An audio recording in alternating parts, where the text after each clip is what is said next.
Let's talk about the United Healthcare CEO that was taken down in New York City and some of the astrology that aligns with it. On my podcast, Chakras and Cuss Words, I talked about the upcoming astrology dates and some of the dates that really stood out to me. And of course, December 4th was considered a very high energy day. So what we're currently looking at is the birth chart of the US, currently at the state of New York City at 6:46 a.m. This is the transit date of the actual occurrence of the assassination.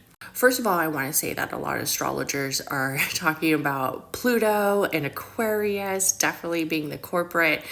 And for the mass energy of the area of the collective, yes, Pluto and Aquarius does play a big role, but there's also a lot of significance of occurring current transits that actually occurred on this date of December 4th. So first of all, some of the major aspects that occurred on this time was on December 4th, we had the Sun in Sagittarius squaring Saturn in Pisces. Now, when we think about this energy, it's very important to pay close attention to energies of masculine and feminine mixed together. The Sun is seen as a very, very, very masculine energy. It's the solar plex energy. It works off of fire. It works off the element of the solar plex. This energy is very volatile.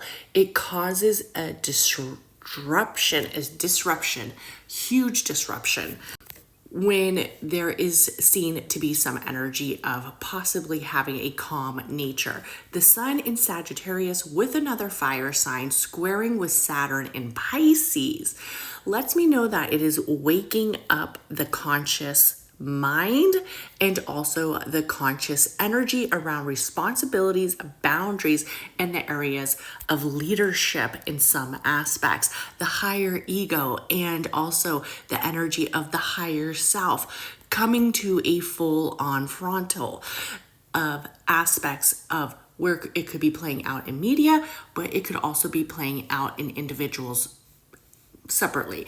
And as we see, it's definitely playing out in both media, the energy of Sagittarius. We see a lot of energy around the throat chakra, even though it's not as dominant as, let's say, a Taurus, but we see that energy of media.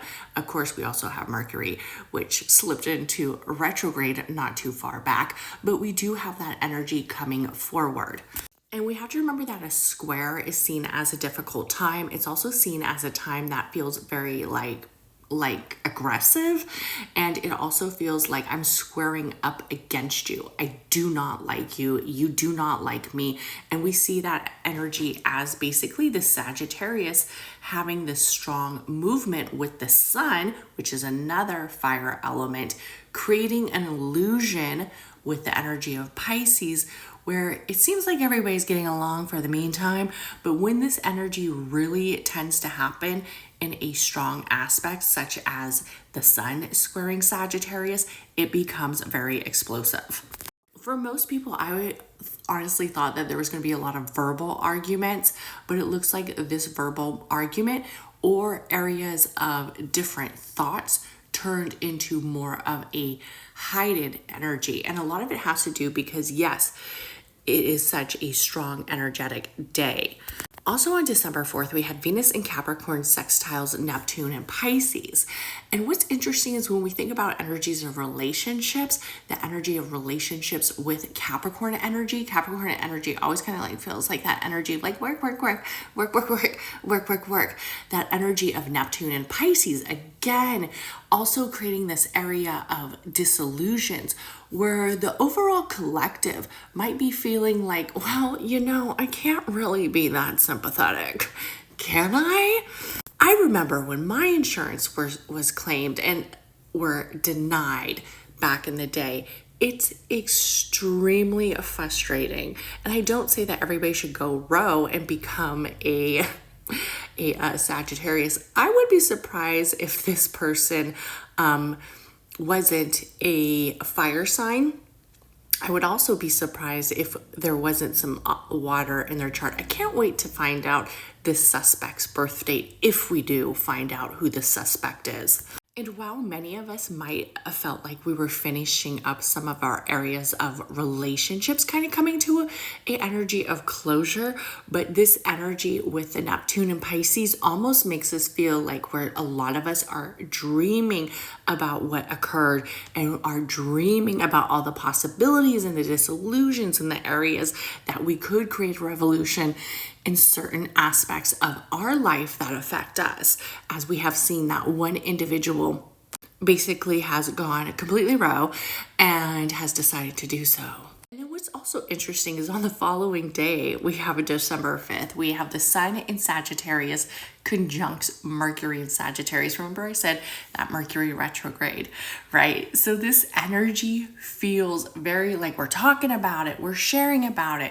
We might be frustrated, we're sharing our own frustrations with the energy of health, but we're also sharing our own opinions, and many people are feeling like the suspect should just get away free. But this is all leading us up to basically today, which is Mars going retrograde in Leo. And I will say with this energy, I feel like the Mars retrograde should either allow two things to occur.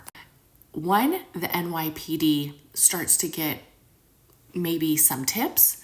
Maybe they get more centered into arresting the possible suspect, or they get very disheveled where their energy of consciousness starts to kick in, and maybe they will start to remember all of the appeals they were denied, the fact that they are also working just as hard as the CEO and maybe having their own problems. Maybe they have a family member who has extensive medical bills, and they're starting to kind of reflect on it. I definitely think there could be some mistakes during this time as Mars goes retrograde in Leo on both the NYPD's part and also the suspect's part. And today is a very, very high energetic day as well, because we also have Venus entering Aquarius, where we might be feeling a little bit more humanitarian. We do have to remember that somebody did lose their life who has children, and even though they are a billionaire and seen as a very greedy individual, there is that life that was taken away. We also have Ceres enters Aquarius. That is occurring tomorrow, and we are getting centered around Venus in Aquarius conjuncts Pluto in Aquarius, where I wouldn't be surprised if there's something major that breaks on the 7th of December as well. And another high energy dates that we have coming up, of course, is the full moon in Gemini. That is occurring on December 15th, which I think could bring a break to the story.